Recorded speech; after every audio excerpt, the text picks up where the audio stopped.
사례는 정형적이에요. K라는 사람이 갑에게 1억 원을 빌려줘서 1억을 받을 돈이 있는 채권자인데 갑이 돈을 갚아야 되는데 갚기 싫어요. 안 갚으면 자신이 소유하고 있는 요 A 건물을 K가 강제 집행, 경매할 것 같단 말이죠. 그래서 친구인 을과 짜고 하지도 않은 매매를 한 것처럼 가장을 해서 갑이 을에게 이전 등기를 해줬어요. 요 가장 매매는 둘이 짜고 하지도 않았는데 한 것처럼 한 거니까 이게 뭐죠? 통정오의 표시고 무효예요. 매매가 무효면 무엇도 무효죠? 등기도 무효인 거죠. 근데 여기서 좀 생각해 볼 게 있어요. 아까 우리가 명의신탁이라는 거 있었죠? 명의신탁과 통정오의 표시는 같은 거예요? 다른 거예요? 이게 좀 문제가 있어요. 그러니까 우리 학자분들은 구별할 수가 없다라고 봐요. 근데 입법적으로 달라요. 왜 그러냐면 아까 명의신탁은 수탁자가 팔아먹으면 제3자는 선악불문하고 뭘 가졌어요? 소유권을 가졌고, 통정오의 표시는 제3자는 뭐 해야 돼요? 선이어야 되고 악이면 소유권을 갖지 못하잖아요. 그래서 개념적으로 구별하기 어려운데 입법적으로는 다르기 때문에 구별을 해야 돼요. 그래서 어떻게 구별하는 거냐면 이름을 빌려서 했다. 이런 문구가 나오면 뭐예요? 명의신탁. 무슨 말 아시겠어요? 그 다음에 둘이 짜고 가짜로 매매했다. 그럼 뭐예요? 통정오의 표시. 이렇게 구별할 수밖에 없어요. 다시 말하면 문구가 뭐예요? 이름을 빌렸다. 이런 문구가 나오면 뭐가 되는 거예요? 명의신탁이 되는 거고, 하지도 않은 매매를 한 것처럼 짰다 그러면 뭐가 돼요? 통정허위표시 되고, 이렇게 구별할 수밖에 는 없습니다. 아무튼 통정허위표시는 무효예요. 그러면 이 부동산은 누구 거예요? 갑에게 아직도 뭐가 있는 거죠? 소유권이 있는 거죠. 근데 을이 자꾸 이 부동산을 팔아먹으려고 해요. 이랬을 때 갑이 자신이 소유권자임을 주장하면서 을의 등기에 대해서 말소 등기를 청구하는 것이 가능한가요? 안 한가요? 가능하다. 여기서 조심할 것은 갑이 을에게 등기해 준 것은 뭐가 있냐면 불법 원인급여가 아님을 항상 조심하셔야 돼요. 자, 우리가 저번 주에 했죠.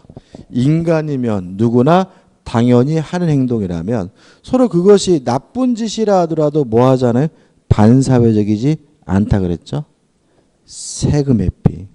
그 다음 뭐죠? 채무 회피죠. 갑이 을과 짜고 왜 가짜로 등기해 놨어요?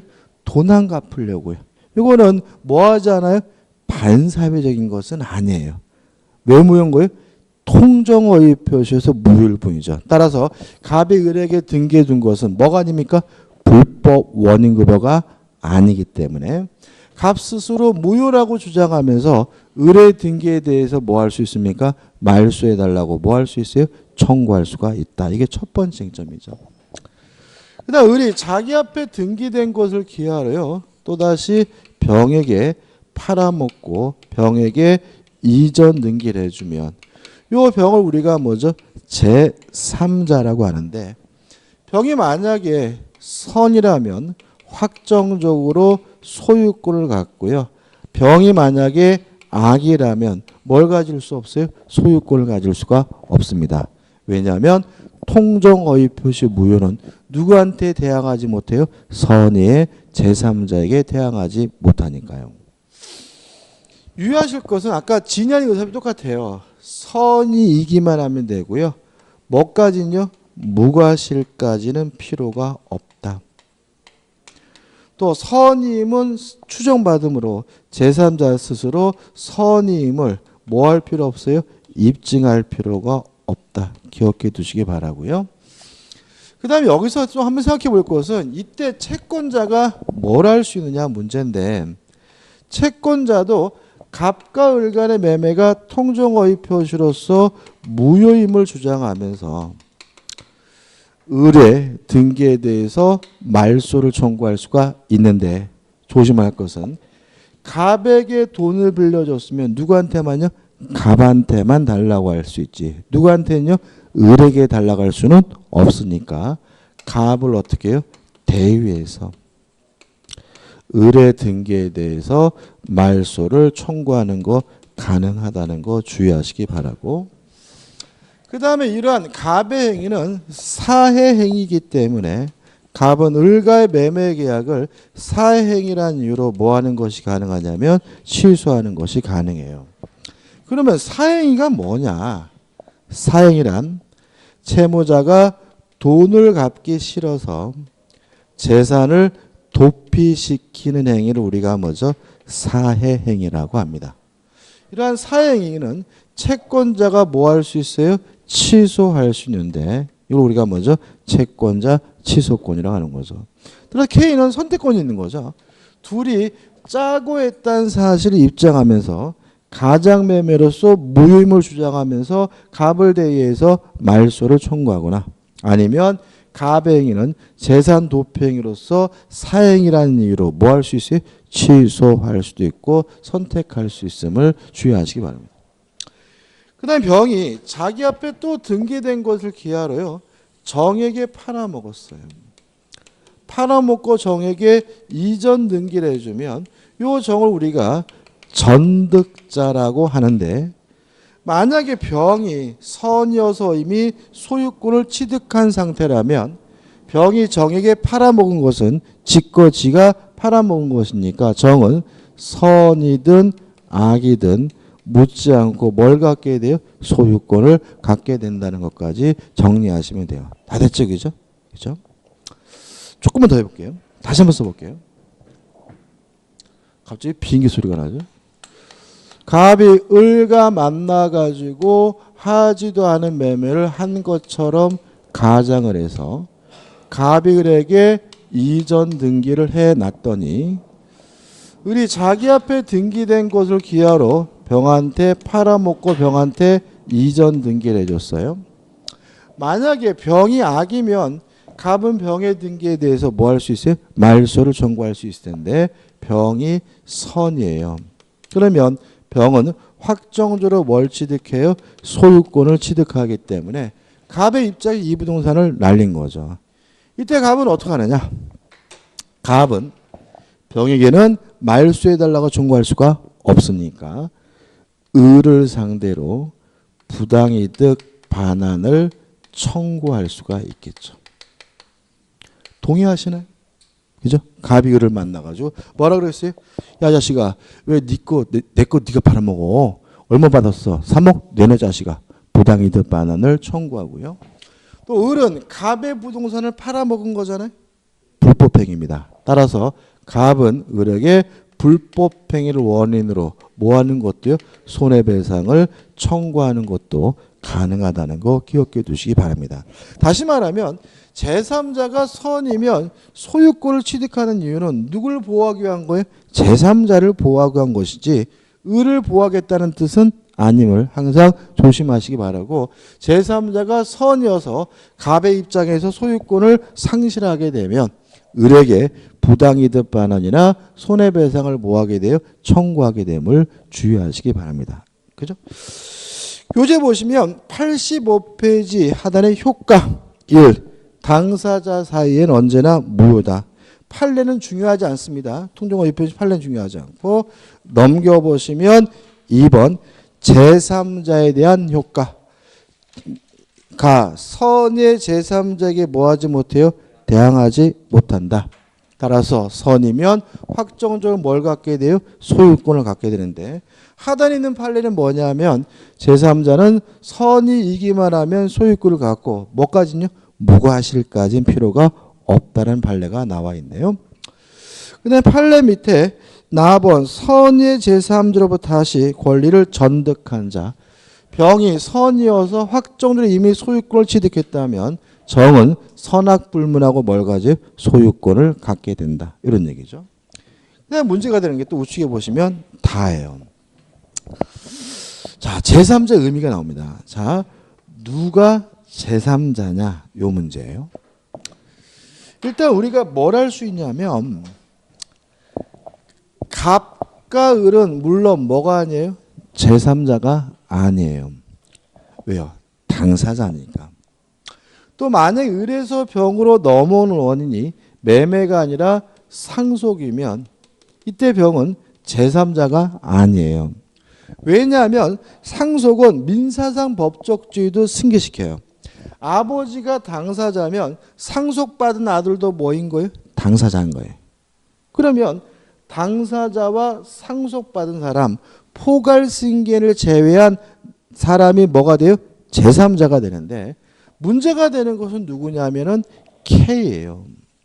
요 K는 당사자도 아니고 상속받은 사람도 아닌데 K는 뭐가 있냐면 제3자가 아니에요.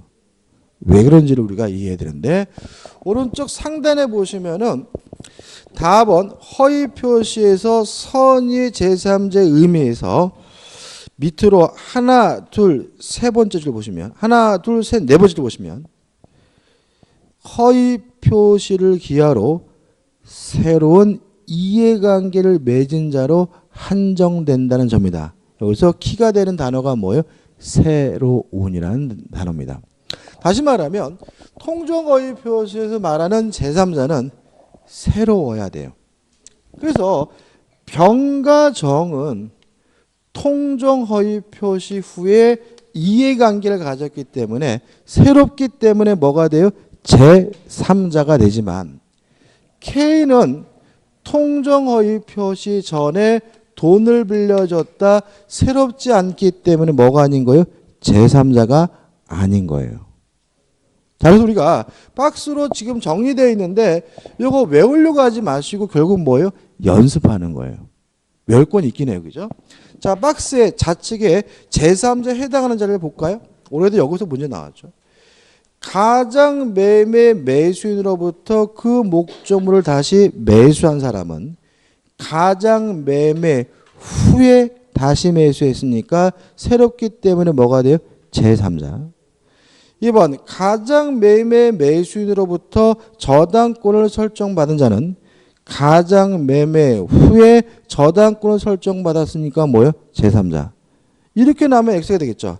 가장 매매 전에 매도인으로부터 저당권 설정받은 자 그럼 뭐죠? X다. 왜요? 새로워야 되니까. 3번 보시고 4번 가장 매매 매수인으로부터 가등기를 취득한 자. 그러면 가장 매매 후에 뭘 했어요? 가등기를 했으니까 뭐가 돼요? 제3자가 되는 거죠. 이것도 시험 어떻게 나왔어요? 가장 매매 전에 가등기를 한 자 그럼 뭐예요? X예요. 이 사람이 제3자인 이유는 뭐예요? 가장 매매 후예요. 그럼 교재에 나와 있는 것들을 저당권, 가등기 이렇게 외우면 안 되는 거예요. 이 사람들이 제3자일 수도 있고 뭐일 수도 있어요? 아닐 수도 있는 거예요. 자, 오른쪽 박스 볼게요. 자, 제3자에 해당하지 않는 자입니다. 가장 양수인의 일반 채권자, 양수인의 일반 채권자든 양도인의 일반 채권자든 일반 채권자는 누굴 말하는 거예요? K를 말하는 거예요. 가장 매매 전에 돈 빌린 사람은 뭐가 아니에요? 제3자가 아니에요. 2번 이거 외우셔야 돼요. 가장 매매기한 손해배상 채권의 양수인은 뭐가 있냐면 제3자가 아니에요. 자, 이게 무슨 말이냐면 자, 갑이 을에게 등기해놨더니 을이 병에게 팔아먹었어요. 그러면 갑은 을에게 손해배상을 뭐 할 수 있어요? 청구할 수 있잖아요. 요 손해배상 청구권을 예를 들어서 정에게 양도했다면 요 정이 누구냐면 가장 매매기한 손해배상 채권의 뭐예요? 양수인인 거예요. 그죠? 근데 얘는 보면은 왜 외워야 되냐면 가장 매매 후에 양수했죠. 그래서 이 사람은 뭐예요? 새로워요. 새로운데도 정은 뭐가 있냐면 제3자가 아니에요. 왜 제3자가 아니냐면 제3자가 되려면 무효로 인해서 손해를 입을 위험이 있는 사람이 제3자인 거예요. 자, 왜 병이 제3자면 의뢰 등기가 무효면 병이 뭐죠? 소유권을 취득하지 못할 수 있는 거죠.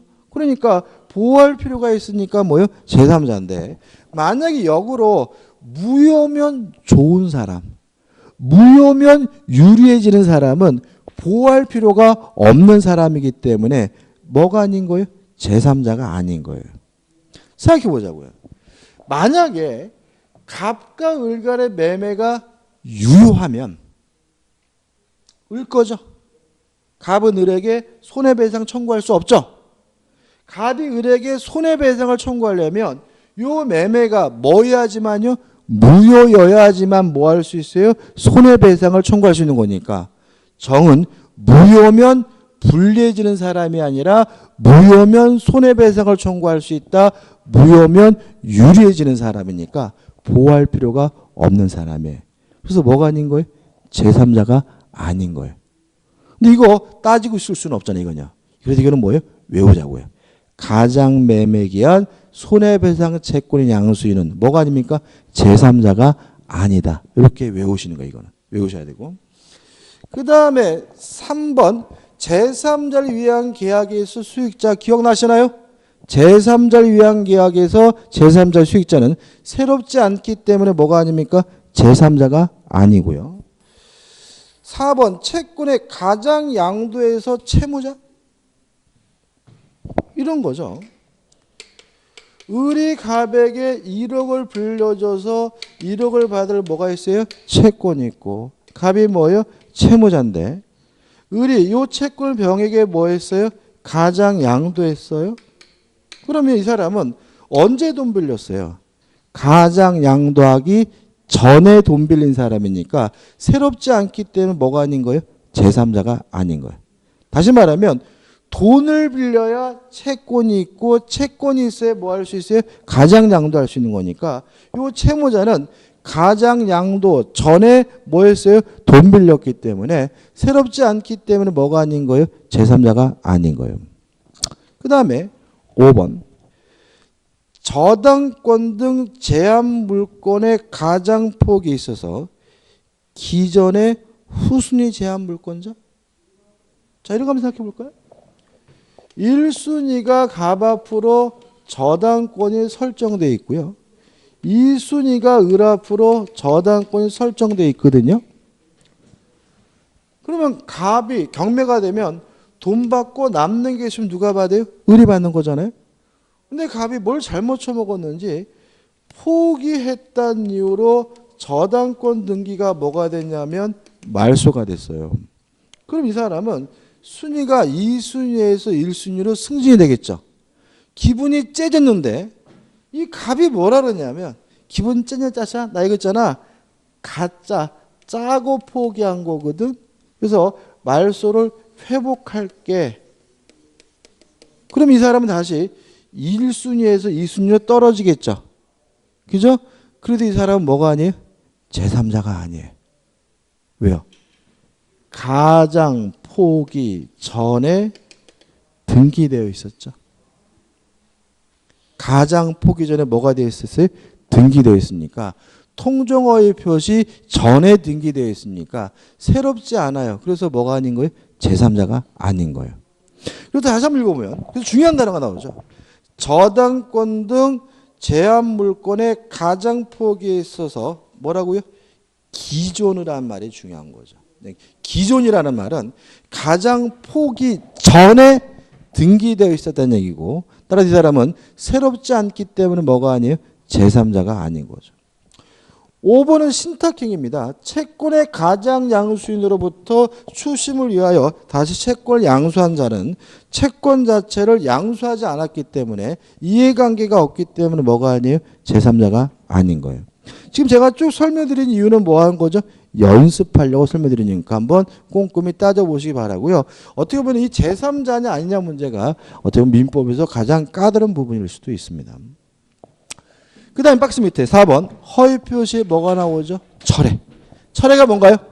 효과가 발생하기 전에 효과 발생을 막는 걸 우리가 뭐죠? 철회라고 합니다. 통정어의 표시는 무효입니다. 효과가 없습니다. 따라서 뭐 할 수 있습니까? 철회하는 것이 가능하다. 5번 적용 범위는 공법상행위 적용되지 않고 뭐 가족법 이건 중요하지 않고 뭘 주의하시냐면 상대방 없는 단독행위는 적용되지 않는다. 왜요? 통정어의 표시는 상대방과 뭐 하는 거죠? 짜는 거죠. 상대방이 없다면 상대방과 뭐 할 수 없어요? 짤 수가 없으니까 상대방 없는 단독행위 적용되지 않습니다. 다 했죠? 아직 다 안 했어요. 다시 앞으로 가서 83페이지입니다. 구별 개념에서 뭐가 나옵니까? 은닉행위가 나오는 거죠. 구별 가님까지 해야 다 하는 거죠. 일단 은닉행위는 이런 겁니다. 갑이라는 사람이 A라는 부동산을 가지고 있는데요. 을에게 뭐 하고 싶냐면 증여를 하고 싶어요. 근데 증여하고 싶다고 증여를 하면 세금이 많이 나오기 때문에 갑은 을과 짜고 하지도 않은 매매를 한 것처럼 가장을 해서 갑이 을에게 이전 등기를 해줬다. 이 문제거든요. 물론 갑과 을 간의 가장 매매는 통정어의 표시여서 무효입니다. 다만 증여는 무효가 아니라 유효하고요. 등기도 무효가 아니라 뭐죠? 유효합니다. 자, 왜 그런지 설명드릴게요. 두 가지인데 형식입니다. 자, 보시면 갑과 을이 실제로 하고 싶은 건 뭐예요? 증여죠. 근데 외부적으로는 뭐예요? 매매하는 것처럼 했으니까 의사표시가 불실했고 둘이 짜고 한 거니까 요 매매는 통정어의 표시여서 뭐인 거예요? 무효인 거죠. 동의하시죠? 근데 매매와 증여의 공통점이 있어요. 증여도 갑에서 을로 소유권을 이전하겠다는 의사고요. 매매도 갑에서 을로 소유권을 이전하겠다는 의사니까 갑이 을에게 소유권을 넘겨준다는 점에서는 의사표시가 뭐가 되어 있어요? 합치되어 있는 거죠. 따라서 갑에서 을로 소유권이 넘어가요. 등기는 뭐죠? 유효해요. 다만 그 원인이 매매가 아니라 뭐란 얘기예요? 증여다. 이런 얘기인 거죠. 이건 형식상 이유고 실질적인 이유는 이렇습니다. 자, 이렇게 하다가 나중에 세무 공무원한테 걸리면 세무서 직원이 뭐라 그래요? 아저씨 이거 매매가 아니라 증여잖아. 증여세 내 이러겠죠? 다시 말하면 매매가 아니라 뭐죠? 증여라는 말은 매매는 뭐죠? 무효지만 증여는 뭐죠? 유효다. 이런 말인 거예요. 을은 걸리면 뭘 내야 돼요? 세금을 내야 된다. 이런 의미인 거예요. 다만 이 증여는 숨어 있다 그래서 우리가 뭐라는 거죠? 은닉행위라고 하는 거죠. 끝입니다. 그 다음에 을이 자기 앞에 등기된 것을 기하로요. 병에게 팔아먹었어. 팔아먹고 병한테 이전 등기를 해주면 이때 병은 선이든 악이든 묻지 않고 항상 뭘 갖게 돼요? 소유권을 갖게 된다. 왜냐하면 을의 등기가 유효하다는 말은 을에게 확정적으로 뭐가 있다는 얘기죠? 소유권이 있다는 얘기고 을이 병에게 팔아먹은 것은 지거 지가 팔아먹은 것이니까 병은 선악불문하고 뭘 갖습니까? 소유권을 갖습니다. 끝이죠. 넘겨보시면 판례도 같은 취지고요. 그다음 판례 밑에 뭐가 나오죠? 신탁행위가 나옵니다. 일단 밑에 사의 행위는 끝난 겁니다. 그죠? 사행이 뭐였어요? 채무자가 돈을 갚기 싫어서 재산을 도피시키는 행위를 우리가 뭐죠? 사행위를 한다. 그럼 끝이고 구별해야 될 것이 뭐죠? 신탁행위죠. 교재 한번 읽어볼게요. 신탁행위. 읽기 전에 좀 설명드릴게요. 우리가 신탁이란 말은 어디서 온 거냐면 투자신탁, 신탁법에서 오는 개념이에요. 그죠? 투자신탁. 우리가 신탁행위는 이런 거거든요. 갑이라는 사람이 재산이 많은데 운용할 능력이 안 되면 신탁회사에다가 뭘 하게 되냐면 신탁을 하게 되고요. 그러면 신탁회사는 갑의 재산을 운용해가지고 수익을 만들어주는 게 이게 뭐죠? 신탁인 겁니다. 그래서 우리가 흔히 보는 게 뭐냐면 펀드라는 거 있죠. 뮤추얼 펀드 해가지고 나는 주식 투자할 능력이 안 되니까 신탁회사에다가 뭘 가입하면요? 펀드를 가입하면 지들이 뭐요? 주식 투자해서 수익을 만들어준다. 이 펀드가 뭐요? 신탁인 거예요. 근데 갑자기 여기 왜 뛰어나오냐면 이런 문제입니다. 만약에 갑이 신탁하고자 하는 것이 만약에 부동산이라면 신탁법에 어떤 규정을 두고 있냐면 갑은 신탁자에게 이전 등기해 줘야 된다라고 명문으로 뭐 하고 있냐면 신탁법에 규정을 두고 있어요. 근데 갑이 을에게 진짜 이 부동산을 주는 건 아니잖아요. 갑은 이 신탁회사에다가 부동산을 운영할 수 있는 뭘 주고자 하는 거예요? 운영권을 주고자 하는 건데 외부적으로는 아예 뭐가 돼버려요? 이전 등기가 돼버리거든요. 신탁행위는 뭐냐면 주고자 하는 것보다 큰 것을 주는 척하는 것을 우리가 뭐죠? 신탁행위라고 합니다. 다시 말하면 신탁법에 따라서 실제 주고 싶은 것은 뭐예요? 재산 운영권인데 뭐가 넘어간 것처럼 뭐예요? 소유권 자체가 이전 등기가 이루어지기 때문에 신탁행위의 중요한 특징은 주고자 하는 것보다 뭐죠? 큰 것을 주는 척하게 돼요. 이걸 우리가 뭐라 그래요? 신탁행위라고 하는 거예요. 규제 한번 읽어볼게요. 신탁행위. 어떤 경제적 목적을 달성하기 위하여 상대방에게 그 목적 달성에 필요한 정도를 뭐라고요? 넘는 권리를 이전하면서 큰 권리를 이전하면서 상대방은 일정한 목적 범위에서 그 권리를 행사하도록 하는 행위가 뭐죠? 신탁행위입니다. 그래서 신탁행위를 한마디로 하면 주고자 하는 것보다 큰 것을 주는 척하는 거 우리가 뭐죠? 신탁행위라고 하는 거죠. 자, 민법상 신탁행위 관련돼서 우리가 두 가지를 이해하셔야 되는데 첫째, 양도담보는 뭐죠? 신탁행위입니다. 한번 생각을 해볼게요. 을이 갑에게요 1억을 빌려주고 1억 채권을 담보하기 위해서 갑 소유 A 부동산에다가 담보를 설정하려고 해요. 일반적으로 저당권이나 근저당권 설정하잖아요.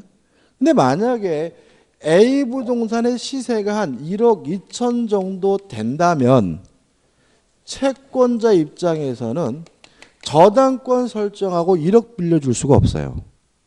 왜냐하면 1억 2천짜리 경매한다 그래서 1억 나온다는 보장이 없는 거죠. 또 채무자 입장에서도 자기 자산이 얼마가 있어요? 1억 2천이 있는데 저당권 설정하고 돈을 빌려면 많이 빌려봐야 7, 8천 정도밖에 못 빌린 거죠. 그래서 이때는 갑이 담보 목적으로 을에게 소유권을 이전해 줄 수가 있는데 소유권을 이전하는 것을 우리가 뭐죠? 양도라고 하니까 이걸 우리가 뭐죠? 양도담보라고 하는 거죠. 장점은 을 앞에 소유권 이전 등기가 되어 있으니까 갑이 안 갚으면 먹으면 되죠. 그래서 을은 1억 2천을 한꺼번에 모두 확보한다는 장점이 있고요. 또 채무자 입장에서는 양도담보를 설정하면 돈을 이빠이 빌릴 수 있다는 장점이 있기 때문에 의외로 실무적으로 많이 이루어지는 게 뭐냐면 양도담보예요. 양도담보는 뭐라고요? 소유권을 이전하는 방식으로 이루어지는 담보가 뭐죠? 양도담보입니다. 됐죠? 문제가 있어요. 자, 지금 갑과 을의 의사는 담보를 설정하고 싶은 거죠. 근데 외부적으로는 아예 소유권 자체가 넘어간 것처럼 보이죠? 그러면 의사 표시가 뭐가 됐어요? 불일치됐고 또 갑과 을 간의 계약을 통해서 이루어지니까 이게 뭐처럼 보여요? 통정어휘 표셔서 무효인 것처럼 보인다는 거죠. 요 문제에 대해서 우리 판례는 통정어휘 표시란 아무것도 안 주면서 주는 척하는 것만 통정어휘 표시라는 거예요. 실제 주는 것이 있긴 한데 주고자 하는 것보다 큰 것을 주는 척하는 것은 통정어휘 표시가 아니라 신탁행위로서 무효가 아니라 뭐죠? 유효다. 이런 취지인 거예요. 자, 다시 한번요. 통정어휘 표시는 뭐라고요? 아무것도 안 주면서 주는 척하는 것만 뭐죠? 통정어휘 표시입니다. 실제 주는 것이 있긴 한데 주고자 하는 것보다 큰 것을 주는 척하는 것은 통정어휘 표시가 아니라 뭐이기 때문에 신탁행위이기 때문에 무효가 아니라 뭐죠? 유효다. 양도담보는 유효입니다. 왜요? 신탁행위이기 때문에. 그 다음에 마지막으로 채권 추심을 위한 채권 양도도 신탁행위로 이해합니다. 자, 이런 문제죠. 을이 갑에게 1억을 빌려줘서 1억을 달라 요구할 수 있는 뭐가 있냐면 채권이 있어요. 근데 갑이 돈을 안 갚아요. 그래서 친구인 병이 을의 돈을 대신 받아주기 위해서 갑한테 가서 야 임마 빨리 을한테 돈 갚아라고 지랄을 했더니 갑이 뭐라 그러냐면 네 일이나 신경 써 짜샤 임마. 네가 나한테 돈 줬어? 왜 네가 나한테 지랄거려? 라고 하더란 말이죠. 그래서 병이 을한테 와서 야 갑한테 너한테 빨리 돈을 갚으라고 지랄을 했더니 내 일이나 신경 쓰라고 하거든. 네가 나한테 채권을 양도해 준 것처럼 해주면 내가 요놈한테 가서 떳떳하게 돈 달라고 지랄 거려줄게. 이게 뭐예요? 채권 추심을 위한 뭐죠? 채권 양도인 거예요. 개념 아셨죠? 그죠? 자, 을이 병에게 진짜 채권을 주는 건 아닙니다. 대신 돈을 받을 수 있는 뭐 정도요? 대리권 정도를 주고자 하는 거죠. 근데 실제로는 뭐가 넘어간 것처럼 보여? 채권 자체가 넘어간 것처럼 보이니까 이것도 주고자 하는 것보다 큰 것을 준 것처럼 하고 있기 때문에 통정어휘 표시가 아니라 신탁행위로서 무효가 아니라 뭐죠? 유효라는 것이 우리 판례의 입장입니다. 비교해 볼게요. 자, 아무것도 안 주면서 주는 척하는 거 이게 통정어휘 표시여서 무효입니다. 진짜 주는 거 은닉행위로서 뭐죠? 유효합니다. 주는 것이 있는데 큰 것을 주는 척하는 거 신탁행위로서 뭐죠? 유효합니다. 그래서 무효인 것은 아무것도 안 주면서 주는 척하는 것만 통정어휘 표시로서 무효가 됨을 주의하시기 바랍니다. 그죠? 끝입니다. 조금 까다로울 수가 있는데 다 했고요. 이제 정리하는 의미에서 뭐죠? 문제 한번 풀어볼게요. 그죠? 자, 교재 88페이지 오시면 뭐가 나옵니까? 대표예제가 나옵니다. 오늘은 뭐 원래는 차후까지 하려고 했는데 여기까지 하고 끝내야 되겠네. 그죠? 대표예제. 갑은 채권자들로부터 강제 집행을 당할 것을 대비하여 친구인 을과 짜고 자기 소유 부동산을 매도한 것처럼 을에게 소유권 이전 등을 해두었다. 그런데 을이 등기 명의된 것을 기하러 이를 제3자에게 매도하고 소유권 이전 등을 하여 주었다. 다음 설명 중 옳은 거죠. 다시 말씀드리지만 사례는 뭐예요? 고정적입니다. 어차피가 수업 시간에 다루는 사례만 나오니까 사례 골치 아파하지 마시고 꼭 뭐 하셔야 돼요? 내 것으로 만드셔야 되고요. 1번. 제3자가 가장 매매라는 것을 알고 취득했어요. 제3자가 소유권을 취득하려면 뭐 해야 돼요? 선해야 돼요. 악이면 뭘 갖지 못해요? 소유권을 갖지 못하니까 병이 악이라면 갑은 제3자에게 말소를 청구하는 것이 가능하므로 가장 매매를 한 당사자인 갑은 제3자에게 소유권 반환을 청구할 수 없다. X가 되는 거죠. 2번 제3자가 선의를 매수하여 소유권 이전 등기를 한 경우 그러면 제3자가 선이면 확정적으로 뭘 가져요? 소유권을 갖는데 이게 이런 의미입니다. 우리가 나중에 이제 무효를 공부할 때 무효를 주장할 수 있는 사람은 안 배워요. 취소를 공부할 때는 취소권자를 따로 배워요. 무슨 의미예요? 취소는 아무나 할 수 있는 것이 아니라 정해진 사람만이 할 수가 있는 거고요. 무효는 아무나 주장할 수 있는 거예요. 따라서 갑만 무효임을 주장하는 게 아니라 을도 무효임을 주장할 수 있고요. K도 무효임을 주장할 수 있고요. 병도, 정도 무효임을 뭐 할 수 있는 거예요? 주장할 수가 있는 거예요. 따라서 2번. 제3자가 선의를 매수하여 소유권 이전 등이라 한 경우에도 이외에 가장 매매인 것을 알게 되면 제3자가 가장 매매 무효를 주장할 수 있다. 맞는지 뭐냐고. 답은 뭐죠? 2번이 되는 거죠. 3번. 제3자가 악인 경우에요.